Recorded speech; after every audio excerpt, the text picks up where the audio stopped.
Marami din pong kumontre. Nauwi ho kasi doon sa botohan, di ba? Yung motion na... Baka naman yung sinasabi mo, yung nakaraang 2 araw na yata. Opo, Nalilipas, ano? tama. Webes po ngayon eh. Oo.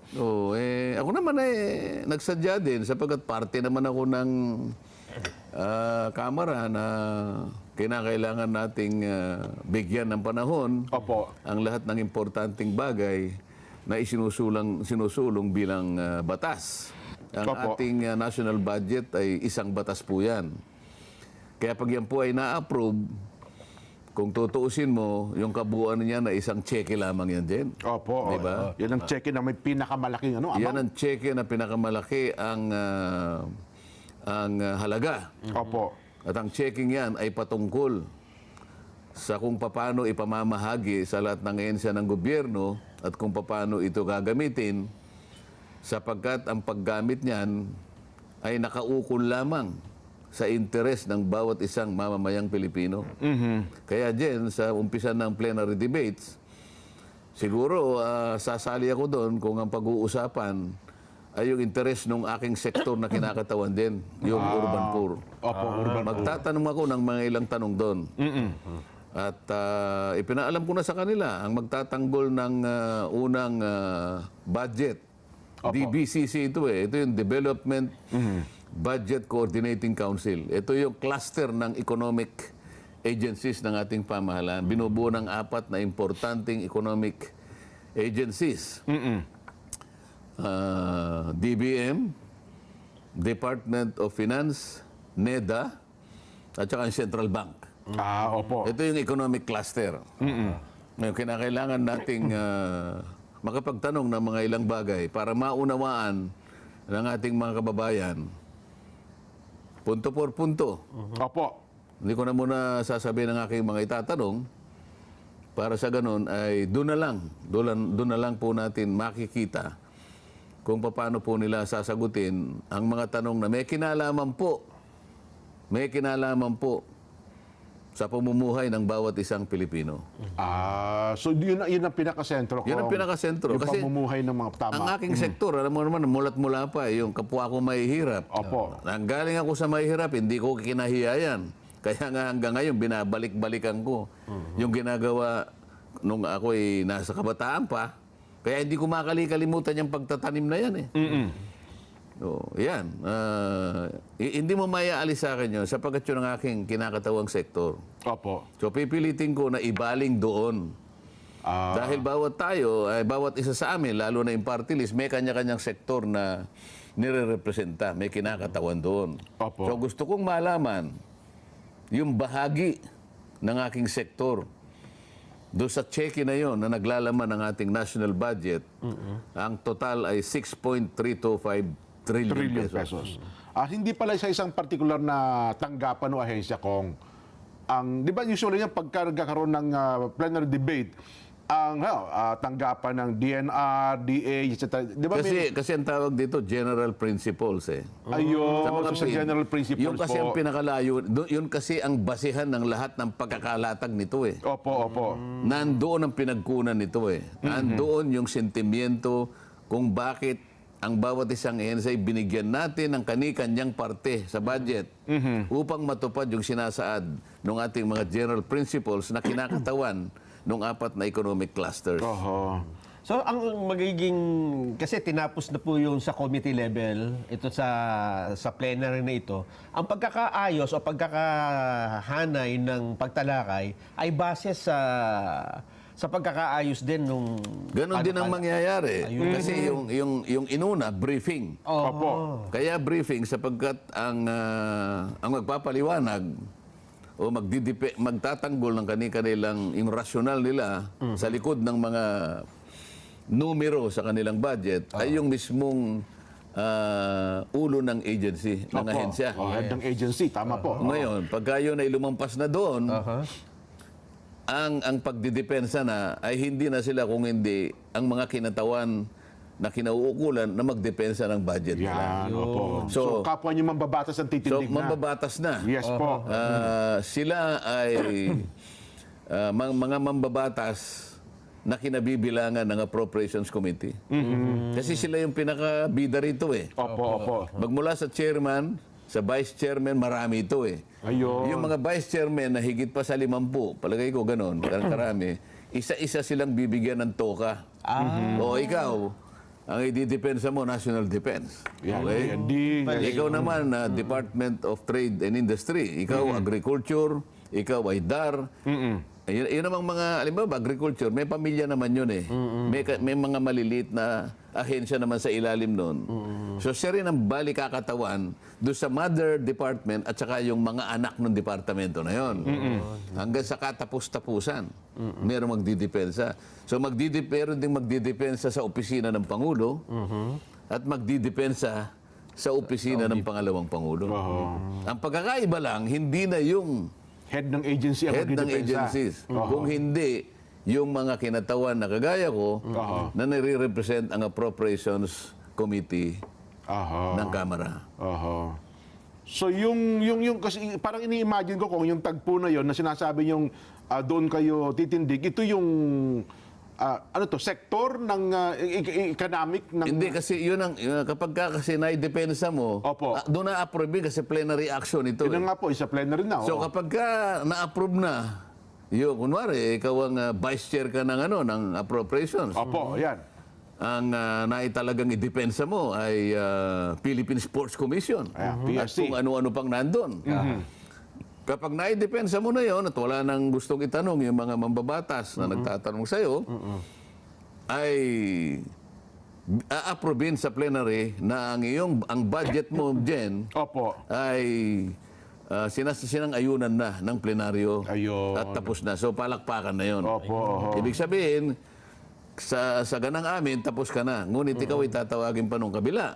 Ng sa Senado. Ng Senado. Naman, oo. Bagamat ang nakalagay sa saligang batas, sana hindi na ganun eh. Kaya lang, ang nangyayari, tinanong nyo na kami rito, tatanungin nyo pa kami dyan. Oo nga. Samantalang kung babasahin mo yung saligang batas, Jen, pagtapos na sa amin, ang trabaho na lang ng Senado sana, susugan na lang yung ginawa namin. Opo. O kaya, magpanukala. Ang gusto kasi nila, meron din silang sariling version. Hindi, ang nakalagay kasi, to propose or concur. Yan. O, pag sinabi mong propose, Magpanukala. panukala. Yan, opo. Ano pa ang ibang Tagalog ng propose? Panukala. Opo. Maghain ng... Magrekomenda. Nagrekomenda. Yan, oo. Mag-suggest. Opo. Yan. Ibig sabihin panukala. Pero, ang sinasabi, propose. Pero ang nangyari, impose. Impose. So, meron din silang parang kaya, alam mo, ito yung gray area eh. Alam mo, kung tutuusin. Kailangan siguro isang araw, baka darating ang araw, pasadahan uli ito, yung isang ruling ng Korte Suprema siguro, siguro bisitahin uli. Kasi kung ang lingwahe ng saligang batas ay talagang tutuntunin mo lang to concur or propose eh. Opo. Wala siyang ibang option eh. At may pagkakataon pa nga ako. Sumang-ayon ka o mag-propose ka lang. Ayan. Hindi. Hindi propose eh. Impose. Nag-impose na kung siniraan pa yung mga mambabatas sa Kamara. May mga pagkakataon pang ganun. Kaya nga nagbabaykam pa eh. Ayan, Nag-aaway-aaway pa eh, di ba? Ay, nako. Pero ang latest, aywan ko lang, kung hinahanap ko kanina pa yung breaking news natin, Nelson, na halos kalahati ng pondo ng tanggapan ng pangalawang Pangulo Ay mabawas. ay binawas. May kinalaman ata sa mga social funds. At mukhang yun na lamang ang ididepensa. Si Congressman Adjong Palacong, ang nabalitaan ko na magdidepensa ng pondo ng Office of the Vice President. Oo, nung nag-hearing nga kami, nagpahayag siya ng masugid na panlulumo. Talagang malungkot na malungkot si Sabi Congressman. niya, Madam Chair, ngayon lang po yata mangyayari, nasapilitan ako po itatayo sa plenaryo para idepensa ang budget ng isang ahensya. Tama po. Ngunit, wala naman po siya rito eh. Napakadali po sanang idepensa. Sapagkat may mga ibang bagay talaga dyan na siyempre kailangan namin ng coordination. Tatanungin po ako eh. Karaniwan po, makikita mo naman talaga dyan eh. Kapag nakatayo siya doon, halimbawa, ang magdidepensa, vice chair, ano? Opo.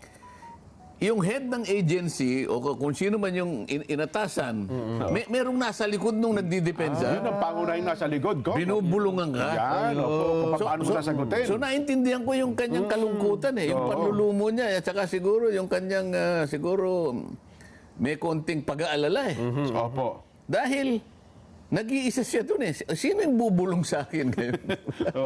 Mahirap nga naman yun. Kaya lang hindi dapat sana naging ganun Aha. Kung yung tradisyon namin Opo. ay sinunod lang. Wala sanang problema si Kong Adyong. Oh. Alam mo bang si Kong Adyong ay nag-graduate sa New Era University? Totoo ba? Sinabi niya sa akin Ganun ngayon ko lang nalaman. Kaya pala Sinabi niya magaling sa itong akin. si Kong Adjong, Oo. Kaya pala ako maganda ka lalaki. Ay, yun na. Yung Kasi gwapo dyan na ka talaga. ako, dyan ka ako, kinikilatis sa yung pagmumukha. Totoo po. Kaya si Jen hindi nag-graduate dyan. Ito po kung ngayon balita. House Budget Committee recommends a 1.29 billion pesos cut on the 2025 budget of the OBP, reducing it to 733 million from the original DBM recommendation of 2.03 billion pesos. O sa mga tweet, parang 1/3 na lang ang natira. Yes, mukhang pampasweldo na lang ng tao ang matitira doon. Mukhang maganda-ganda pa yun Ganun ho ba? Oy, mabuti hindi naglagay ng piso. Ayun na nga po. Kasi kung gagawin nila yon, ang masasakal naman doon ay may mga tao ang tanggapan ng pangalawang pangulo na wala namang kinalaman sa politika Pero po. ngayon lang nangyari, sinasabi ko sa iyo. Opo. Hindi lamang yung paraan. Hindi lamang yung paraan Opo. at saka yung forma ng pagdidispose ng budget ng Office of the Vice President Oho. ang nagbago. Aha. Pati yung nilalaman ng budget talagang drastically na binago. Ngayon lang nangyari sa taong ito. Paano ibig sabihin ko?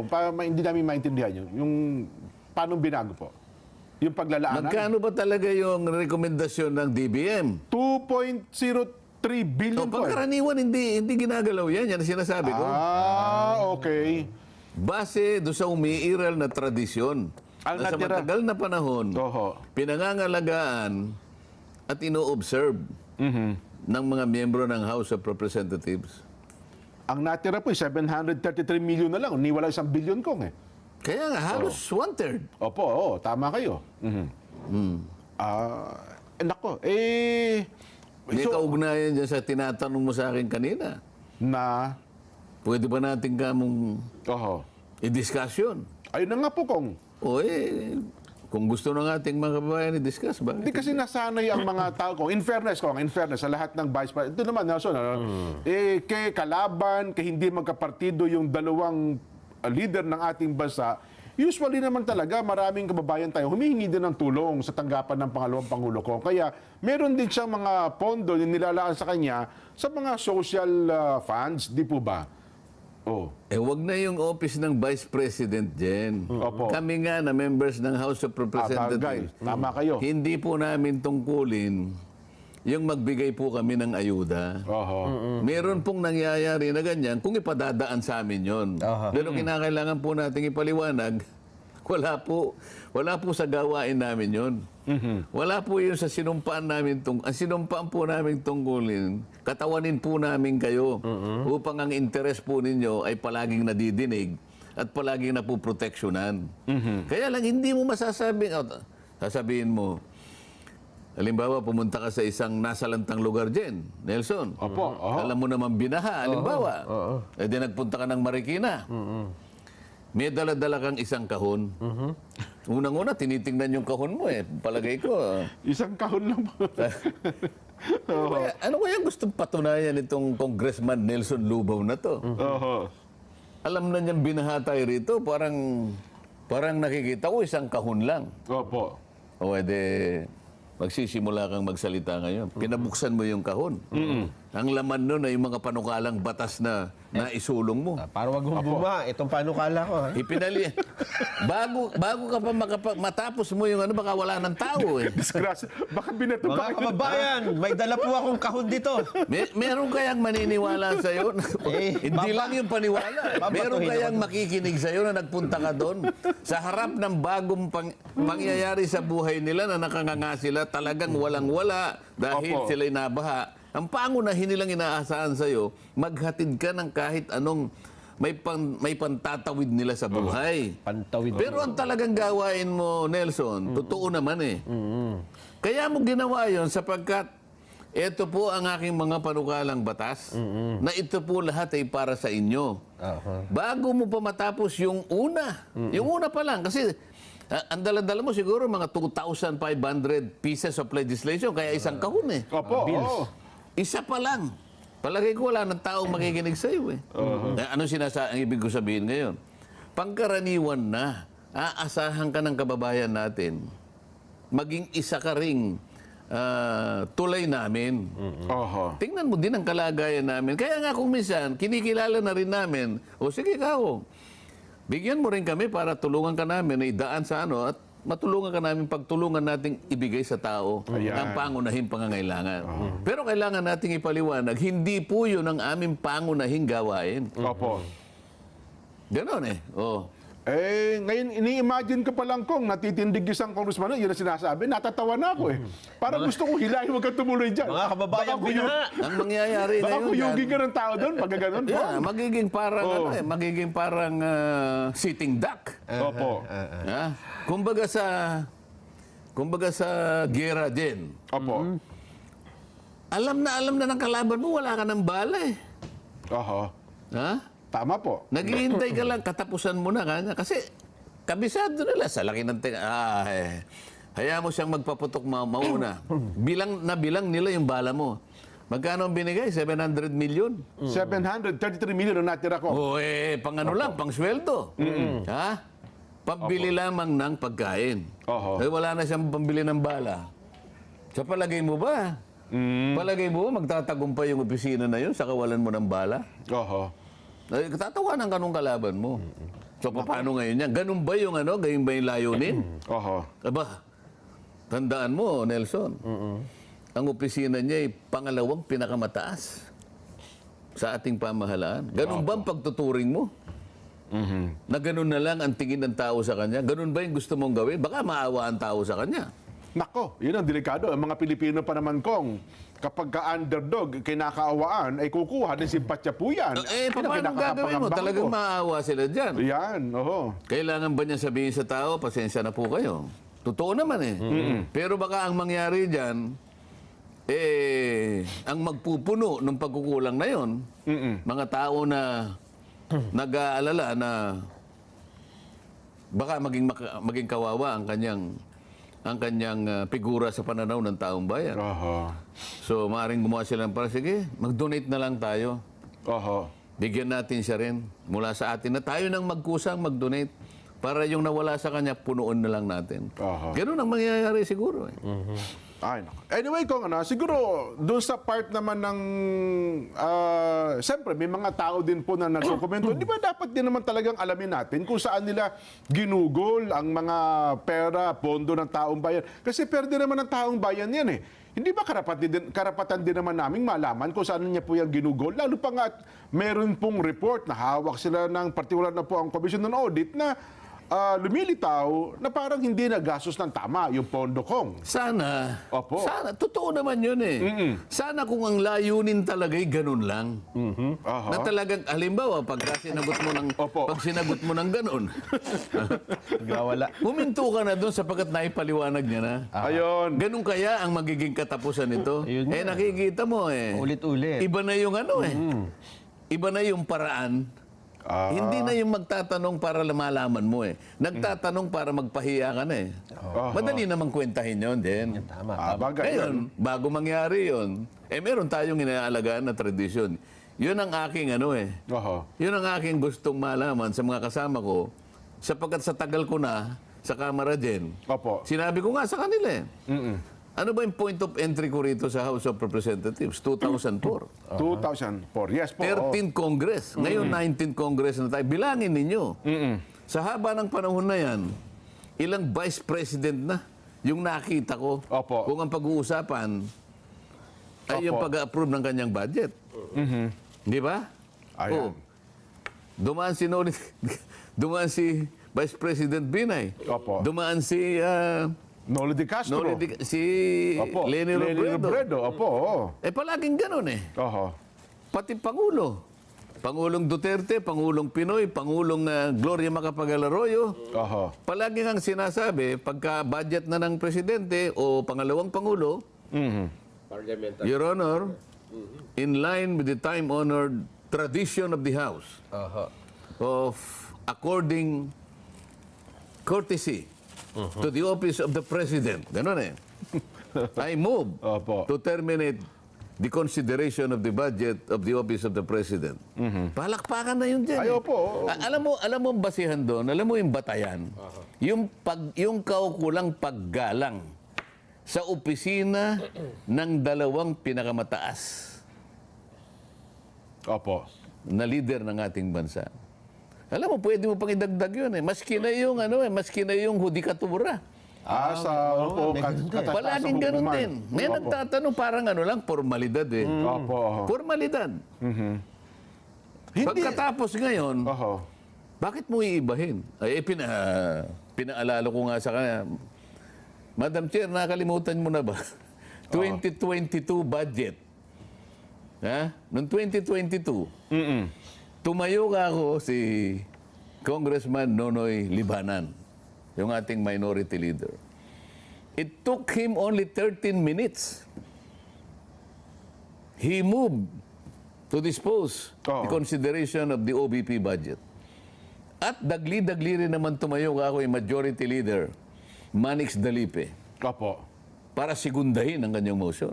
13 minutes. 2022. Nakalimutan niyo na po ba yun? 2023. Sino ang tumayo?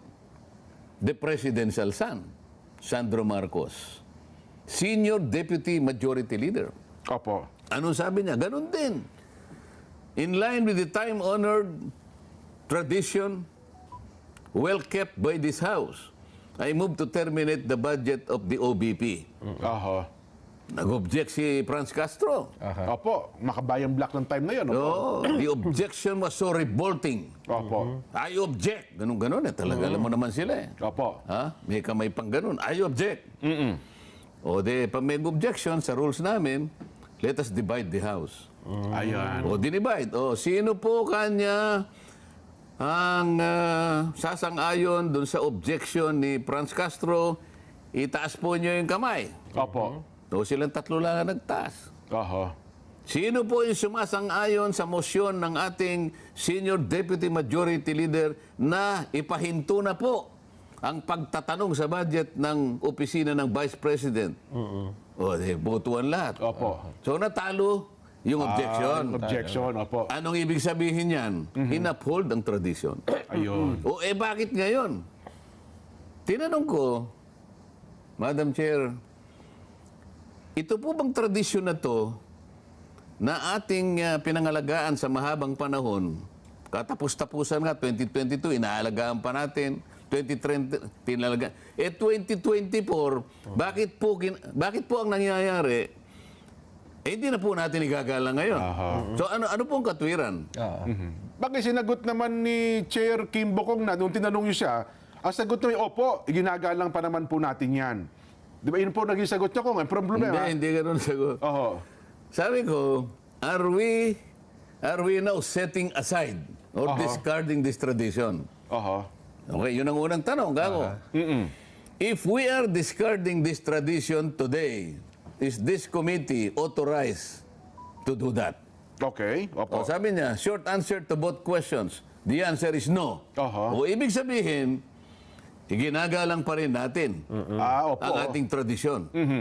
Yung nung isa, ay hindi po kaya ng kumiting ito na itapo ng isang tradisyon. Sa makatwid, nauwi kami doon sa pagsang-ayon Sa pag, na kailangan igalang pa rin natin hanggang ngayon yung tradisyon. So, kung ganun po ang sagot ninyo, Madam Chair, I now respectfully move to terminate consideration of the budget of the Vice President. ayun.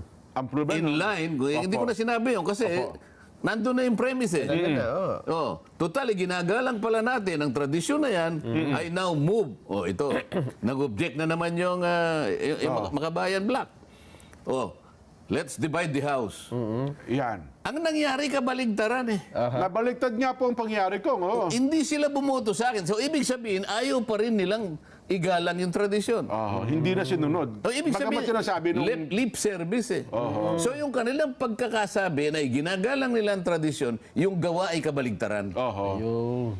Well, ako naman ko, ito naman yung punto ng iba. Hindi naman kayo yung, bagamat sinabi ng presiding officer, na, well, ginagalang para natin yung tradisyon na yan, alam nyo naman ko, may mga tradisyon na lumilipas ang panahon. Minsan talaga, nababaliwala at hindi na po nasusunod ang mga tradisyon. Hindi kaya yung pagkakataong ito, baka naiba na po. Baka Hindi na aplikable. Oo nga. Kasi may Sige. mga tradisyon ito. Sasakyan kita sa salita mo niya. Oo. Di, merong formal na mechanism dadalhin natin sa plenary kasi po yun ang nalagay sa tuntunin eh. Ganun ang magiging setup dapat. Formally po nating inaalis ngayon ang tuntunin sa mahabang panahon na naging tradisyon. Huwag na po nating isaalang-alang ang opisina ng Vice President. Alisin na po natin ang tradisyon na kumakapit dyan. Ayun. A-approvein ngayon in plenary. Sa buong lahat Majority ng lahat ng miyembro ng House of Representatives. Yun pa lang dapat na set up. Dapat ganun muna. Sabi ko nga sa kanila, we are ruled by parliamentary procedures. Parliamentary procedures grow from and enriched by experiences, traditions, and precedents. Kinakailangan, dalhin mo muna sa plenary. Para sa aksyon ng nakararami. Ganon. Para sa ganon ay itapon mo na ang isang tradisyon. Ayun. Wala pa eh. Bakit inunahan mo yung tradisyon? So, dinamumulitika ka. So, dapat pala, kasi harapin natin ang katotohanan ko. May mga tradisyon noon pa man. Tayo bilang mga Pilipino, sa pagsapit ng panahon ito, yung mga tradisyon yun ay nababaliwala. Nakakapanghinayang, Kasi maganda ang tradisyon Pilipino, pero sa makabagong panahon ay hindi na po nasusunod.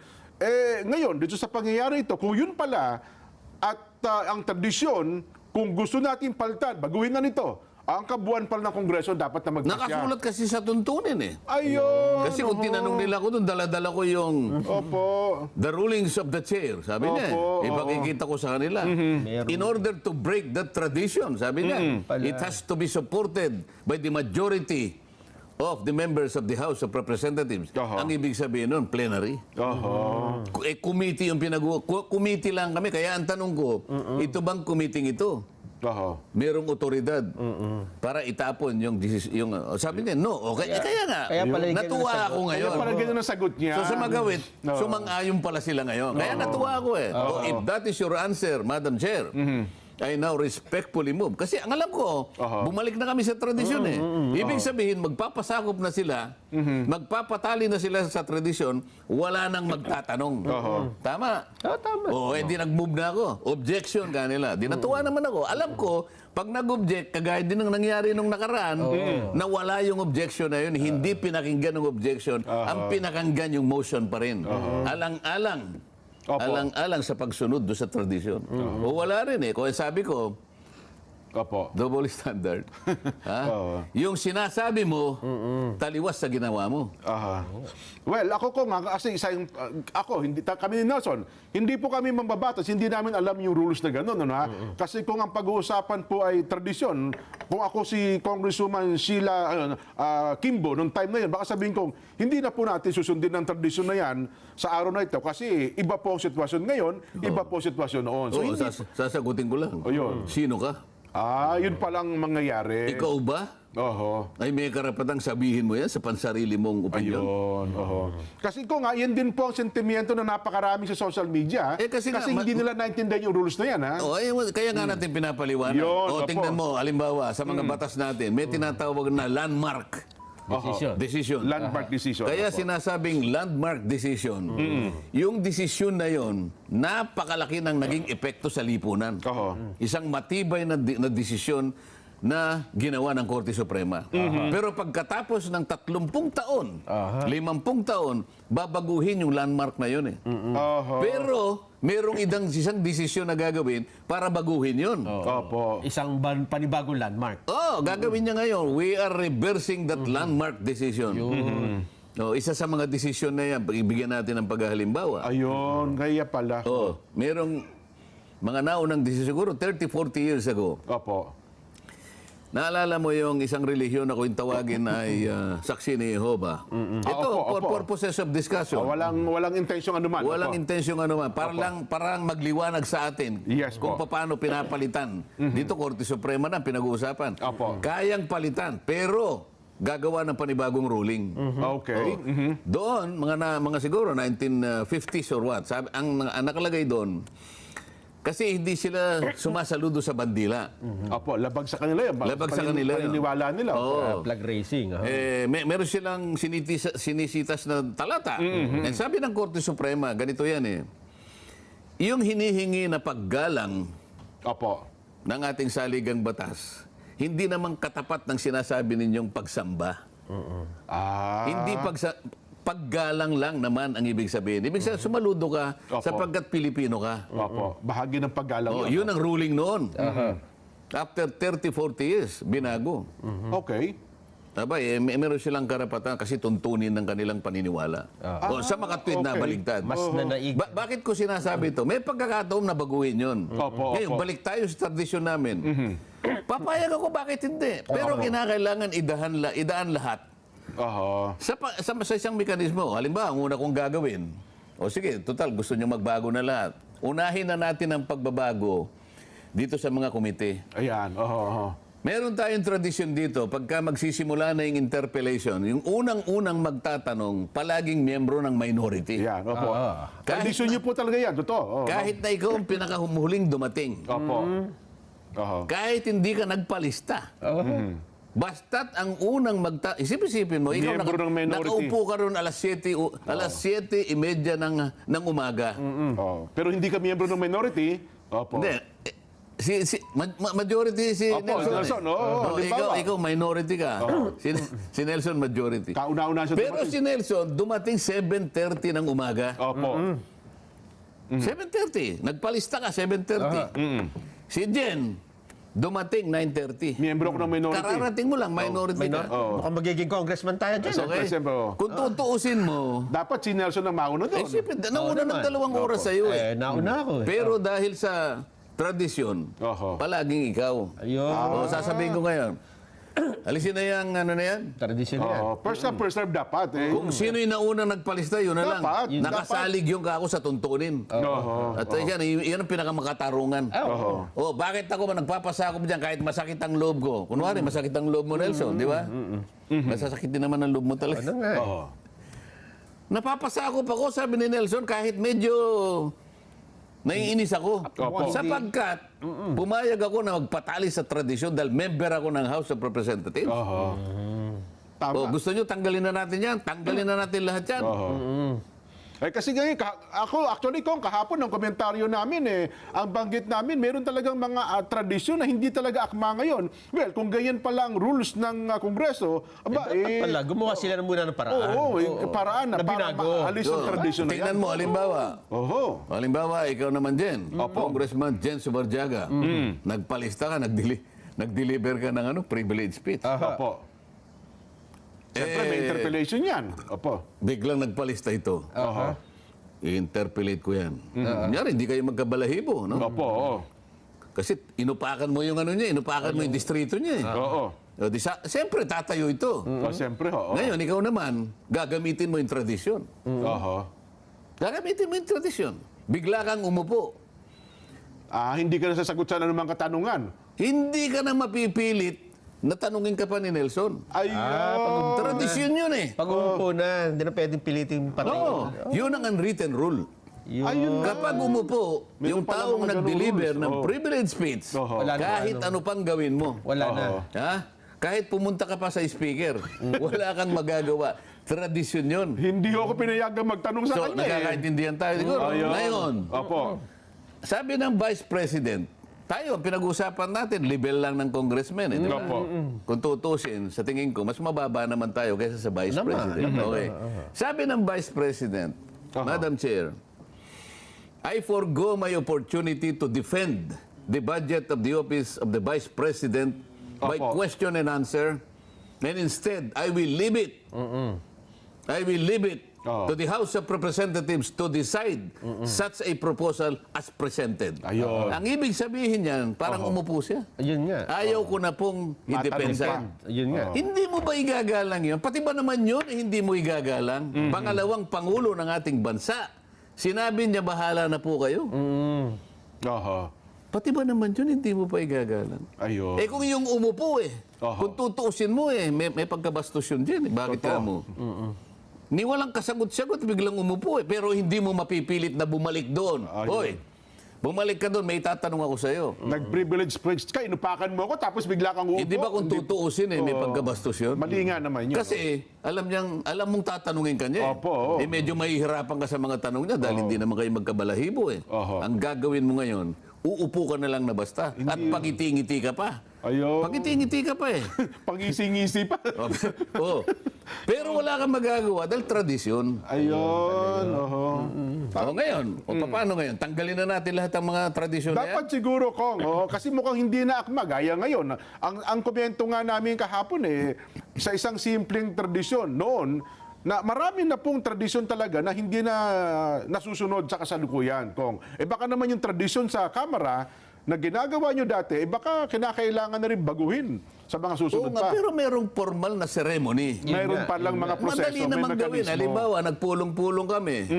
O sige, dahil sa mga huling mga pangyayari sa ating buhay, huwag na natin sigurong igalang Oho. ang opisina ng Pangulo at saka pangalawang Pangulo. Oho. Subject for questioning na rin dapat sila, di ba? Hindi ba? Hindi.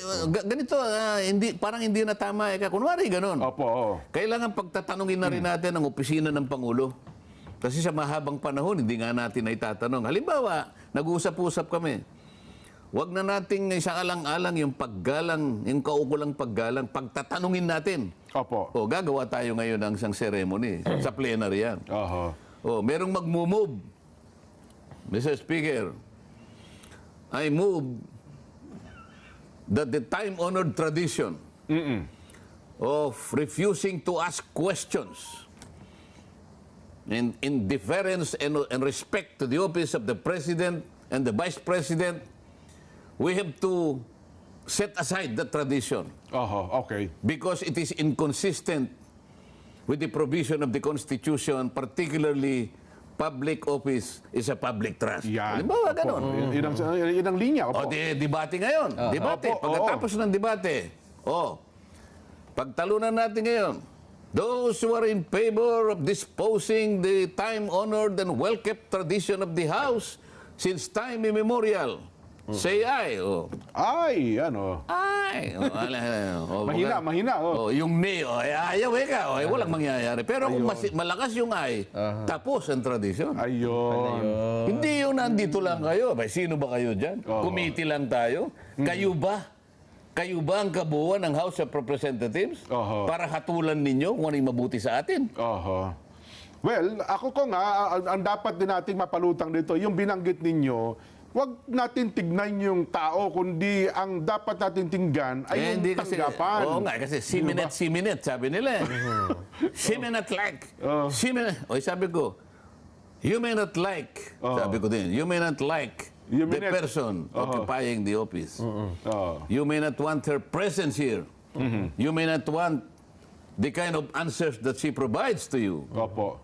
But you have to respect the office of the Vice President. Yun ang dapat na lumutang sa bahay. Iba yung tao na nag-occupy, iba yung opisina. Yun ang hindi nila maintindihan eh. Oho. Yung Pangulo ng Pilipinas, si BBM. Opo.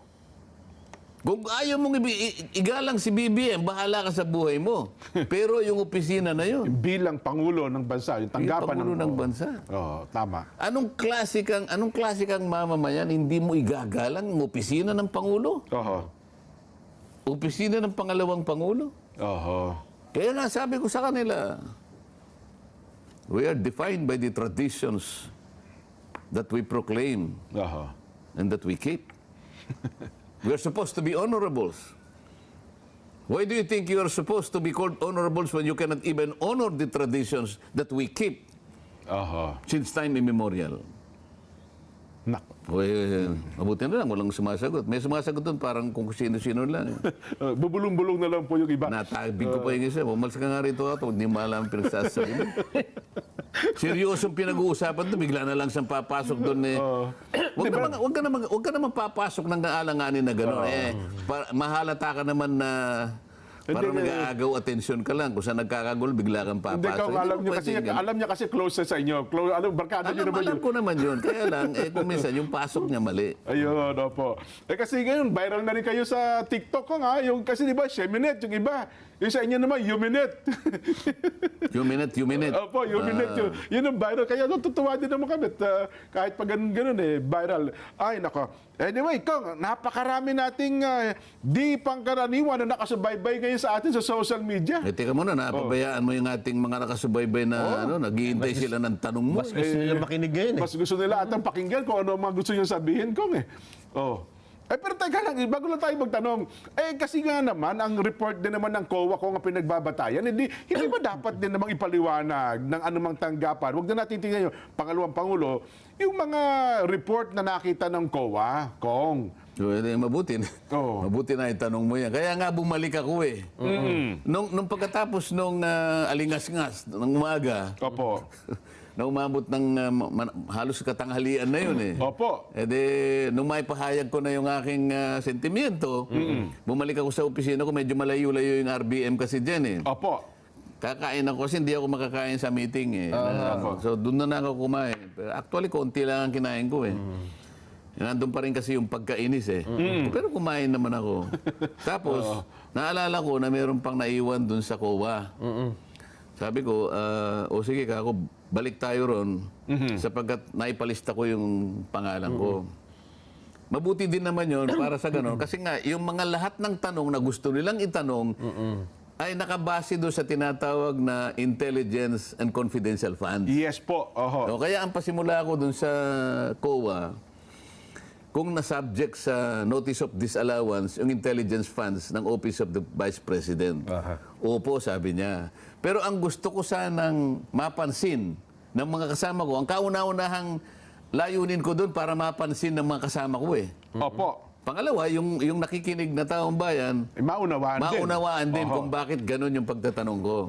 So nung tinanong ko siya, na-cover nga po ng notice of disallowance. So tinanong ko, what is the nature of a notice of disallowance? Kaso hindi niya masyadong maunawaan. Ang gusto ko lang isagot niya, ang notice of disallowance hindi final. Opo. Ang notice of, halimbawa, kasi yung notice of disallowance, halimbawa yung ahensya mo dyan, Ayan. meron kasing mga parametro may mga standards kung paano mo gagamitin yung pondo. Pag nakita nila may konting lisya doon, halimbawa, ano kasi yun irregular, ano yan IUEEU. 5 Mayroon pala. Yung I, irregular. Okay. Yung U, unnecessary. E, extravagant. Another E, excessive. Tapos ano yung U? Kako pa sa kanya unnecessary. Hindi, sinabi mo na yun unconscionable. Ay, opo. Yes po. So, ito yung minamarkahan. So, either irregular, excessive, unnecessary, unconscionable, blah, blah, blah, malalagay ka sa notice of disallowance. Ngayon, sabi ko, nasaan na ang estado niyang notice of disallowance? ito pong notice of disallowance na ibigay na po namin sa management. Ibig sabihin, Office of the Vice President, Opo, doon sa opisina. noong August 24, 2024. So, kailan lang, di ba? Bago lang po. Oo. Meron po siyang 6 na buwan para sagutin ito. Isipin mo, 180 days. 6 months pala yan. Sa makatwid, Opo. yung Office of the Vice President, pwede siya sumagot hanggang Pebrero 2025. Oho. Eh, hindi pa siya nag-submit ng sagot kasi meron pa siyang Ala. plaso na 6 na May period pa. 6 na buwan. O ngayon, sabi ko sa kanya, yun bang notice of disallowance contestable? Yes, sir. Ayan, oo naman. Yan bang kakong notice of disallowance appealable? Nagtalo pa kami sa kasi po yung appeal, alam ko na yung appeal. Pag appeal, kunyari, dito sa inyong unit, Opo. dinismiss nyo, mag-a-appeal siya sa commission proper, appeal ang tawag. Pero wag mo na nating ano yun, kasi sa amin, hindi naman kami sa ulado yung mga terminology yung ginaga sa amin, basta sagot, appeal, Appeal pareho po na yun, yan. tama naman, Alang-alang sa pagkaunawa lang na mabilis. Opo, kanya. Hindi siya pupunta sa COA proper kasi sa inyo hindi pa kayo nag-uumpisa eh. Inihintay mo nga yung sagot niya eh. Doon pa. Oo. Anong gusto nating ipaliwanag doon, Nelson? Jen? Opo. Sasagutin ng opisina ng Vice President sang-ayon sa kanyang pagkakaunawa sa ginawa niya. Oo. Okay, sasabihin niya, hindi po dapat disallow dito. Dapat i-allow nyo sapagkat nagkamali. Kukontrahin niya yun. Ha? Mag-a-argue siya din. Opo. At ipakikita niya sa abot ng kanyang kakayahan, meron naman silang abogado. Hindi po. Ang pagkaunawa po nyo ay ganito. Ang amin pong pagkaka-interpret sa ginawa ninyong parametro, ganito po yun. Ibig sabihin yan, kukontesin niya. May pagkakataon na maaaring manalo yung Vice President. Pwede niyang palitawin. Kasi kung minsan, hindi nakita ng auditor lang yun. Tama. Auditor lang yun. Kung minsan, walang abogado sa unit niya eh. Kung halimbawa lumitaw na tama yung Office of the... Sa akin lang naman ha. Ano ang ating gustong palabasin dito? Walang pinali pa dyan eh. Sasagot pa lang, mag-a-argue. Iko-contest niya yan, i-a-appeal yan, sa katapos-tapusan ng daigdig. So wala pang bearing Bakit dapat. ngayon Sabi ko doon sa COA, Opo. tama ba ka ako na yung mga kasama ko? Ganun pa lang kalagayan. Sasagot pa lang. Yun pa lang Ang pangalawang estado. pangulo, Oo. tama ba ka ako nung nakarang isang araw na pinasimulan itong hearing na to, ang mga kasama ko rito ay naglululundag. Oo. Nagalit pa yung isa eh. Hindi po Naglulundag. baka hindi naman si Tagalog masaya. Ang ibig ko lang sabihin, nag-uunahan pa kayo na pagdamba Oho. sa opisina ng Vice President. Gusto nyong magunahan kayo eh. Ha? Samantalang, kayo po naghihintay pa eh. Kung ano po ang isasagot ng pangalawang Pangulo. Oho. Hindi po ba nyo kami papayuhan? Payuhan nyo po kami. Kasama na ako doon. Oo, tama nga. Payuhan nyo kami. Sabi niya, hindi daw... Kailangan ko bang magtatanong na ngayon o hindi? Because if I do that, I will be more popist than the Pope. Oho. Hindi ko po masasagot kasi po, kayo po hindi nga, payuhan mo lang kami. Ayaw magpayo. Payuhin mo kami. Oo. Dapat na ba kaming magtatanong sa gayong ikaw, hindi mo ba pala natatanggap yung argumento at pagsagot ng pangalawang Pangulo? Hindi ka ba matatawa sa amin? Tingnan mo kahit itong mga... Dapat ko na bang... Nagdadadamba na sila. Ayaw niya yung naglulunod. O sige, nagdadadamba. Dapat ko na bang gamitin itong report ninyo laban sa tanggapan ng ganito? Isipin mo. Oh, di Sasagutin ba? pa lang. Sasagutin pa lang. Intayin mo naman yon. Respeto mo na lang sa opisina ng Vice President. Sasagot eh. Bakit hindi pa siya sumasagot? May 6 na buwan pa siyang sumagot eh. Piniprepare mabuti. Katapos-tapos, anong malay mo kung halimbawa nasagot niya? At medyo tumama. At sinabi, oo nga pala. Ito naman So, pala. allowed. So, wala na yung, mamamatay na yung Wala na. Notice of disallowance. disallowance. Kasi allowed eh. Naipagtanggol niya yung sarili niya. Ayun. Ngayon, bakit ka magtatatanong ngayon? Ba't ka maglulundag? Ha? Hindi mo pa nga alam kung ano yung laman nito kasi hindi mo kasi alam mo ang lata, ano? Wala namang label. Akala mo ang laman sardinas. Nagtatatong ka na, inaakala mo yung laman ay sardinas. Tanong na, Bagoong pala. bakit maalat yung sardinas? Hindi mo nga alam kung saan. Nakuha mo ibig ko sabihin? Tama po. Kaya ako ginanon ang pagtatanong para lang maipadama ko sa aking mga kasama mga kasama, parehang masyado tayong adelentado. Kaya nga ako'y nagpakababa na rin, sabi ko doon sa COA. Payuhan mo nga kami. Pati ako isama mo na ron. Opo. Payuhan mo ako. Ayaw niya ayaw naman niya akong payuhan. Opo. Ay mukhang... ay, nako. Nung narinig ko nga yun, doon ako Naunawaan mo, di ba? Yan ang sinasabi ko. Naunawaan ko eh.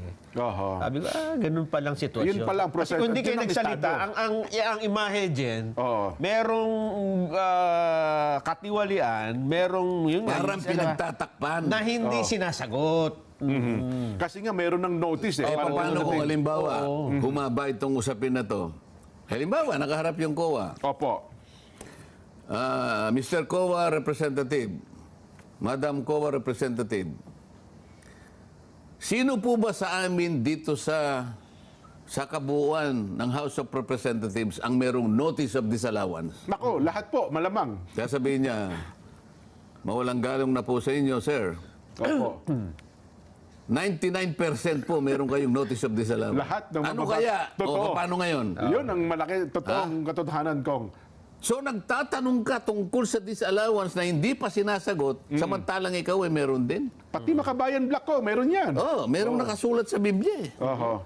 Ha? Huwag mong titingnan kanya. Oho. Yung muta nung kapatid mo. Oho. Ang tingnan mo ay nakahambalang sa sarili mong mata. Baka mas malaki pa yan yan. Oo, nakalagay pa ron eh. Totoo. Parang isang punong kahoy ang nakabara sa kanyang mata eh. Ano ibig niya sabihin? Umalis ka dyan sa likod ng puno na yan. Oho. Kasi natatakpan ka eh. Hindi mo nakikita yung katwiran eh. Lumabas ka dyan para makita mo yung totoo. Kasi medyo nababara yung paningin mo eh. Ayun. Oho. Ay, nako. Sabi ng ating mga followers kong, wag na tayong mag-box populi. Sapat na kami sa paliwanag ko. Hindi, pero kailangan natin ng Ay, confirmation. siyempre po. Yung pinagdadaldal natin, pinagsasabi natin, kailangan nating makakuha ng confirmation sa kanila kung ano naman ang kanilang yung Kanila namang sentimiento, kanila po opinion. oo, di ba? Eh di, gusto ko tanong, kasi gusto ko tanong kung dapat na ba nating alisin yung maraming tradisyon sa Kongreso kong. Kung yaman din lamang, yun ganito pala ang... Hindi, i-limit natin doon sa nangyari. Kasi walang kasalanan yung ibang tradisyon eh. bagay, Sa bagay. Office of Oo. the Vice President. Kasi ito yung nagkasala, ito lang eh. Pinilit na tanggalin, na hindi man lang nila isinaalang-alang. Oo.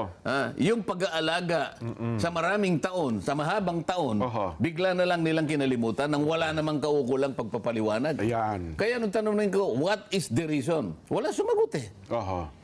Oo. At inaalis na pala yung tradisyon na yun, kung ano pala. Courtesy At sa hindi mo rin OBP. pala basta-basta maaalis yung ganung tradisyon. Hindi Di ba? ganun. Yun pala. Oo. Pagtatalunan namin yun at plenary ang mangyayari, ang action dyan. Oho. Nako. So ano, yung tradisyon para sa... Kortesiya sa kortesiya OBP. para sa pondo, hinihingi ng panahon na ba? Na para ito ay maalis o dapat ay tanggalin Hindi na? ganun ang tanong. Tama ba? Tama ba ang ginawa ng Appropriations Committee ng hindi pagsasaalang-alang sa tradisyon na matagal na palang umiiral sa mababang kapulungan kung ang pag-uusapan ay yung pagpasa ng budget ng Vice President? Ayun. Yan. Di ba? Tama ba? Baka kasi si malay mo. Oh. Sabi ng iba, di alam natin. A, tama po. Yan. B, mali. Yan. A or B tayo, ha? A, Paliwanag Tama? mo mabuti baka magkabaligtad. pag sinabi nilang tama ko, Tama yung ginawa. Tama yung ginawa Ginawa nila, ng... Tama ang ginawa na Binaliwala na yung tradisyon. pagbaliwala Yan. sa isang umiiral na tradisyon na nakasulat sa bato. Oho. Ayan. Pag sinabi naman nilang mali, yung ginawa nilang yon, aba Hindi dapat ginawa dapat yun. sinunod nila ho yung tradisyon. Tradisyon. Yan. Ayan.